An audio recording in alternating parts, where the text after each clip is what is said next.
Dans une rencontre avec des législateurs sur la politique d'immigration, le président Trump a déclaré que les pays africains, Haïti et le Salvador sont des « pays de merde », shithole country.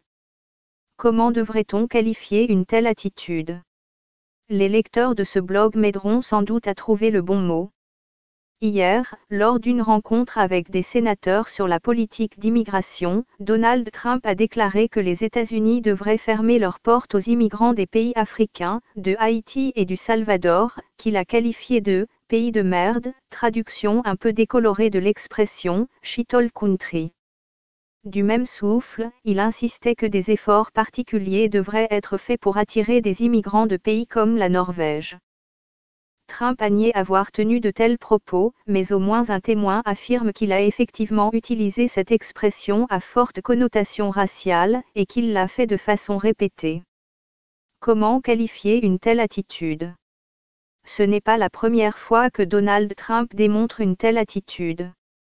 La toute première apparition de Donald Trump dans les médias américains était en 1973, alors que son père et lui étaient poursuivis pour discrimination raciale systématique dans la sélection des locataires de leurs propriétés subventionnées par le gouvernement fédéral à New York. L'affaire s'est réglée à l'amiable en 1975, mais Trump père et fils ont été à nouveau accusés par le ministère de la Justice en 1978 pour discrimination raciale.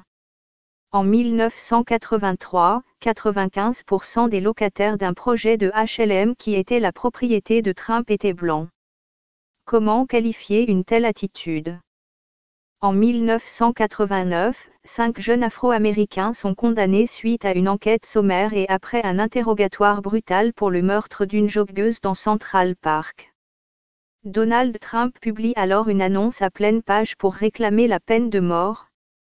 13 ans plus tard, les 5 accusés seront exonérés de tout blâme suite à la confession du vrai coupable, appuyée par les preuves d'ADN.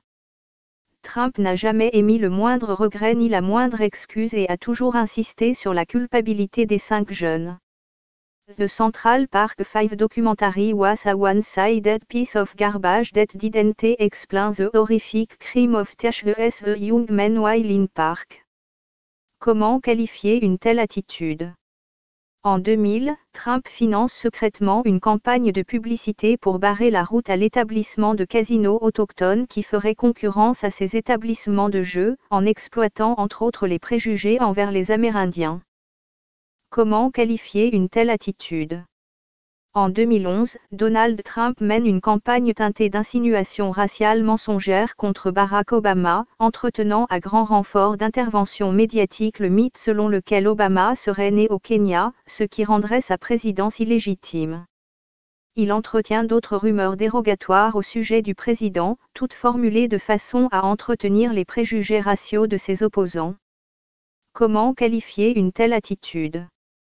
Avant et pendant sa campagne présidentielle, Donald Trump insiste lourdement sur la composante raciale de la criminalité aux États-Unis. Il déclare faussement que la majorité des homicides sur des personnes de race blanche sont commis par des membres de minorités visibles.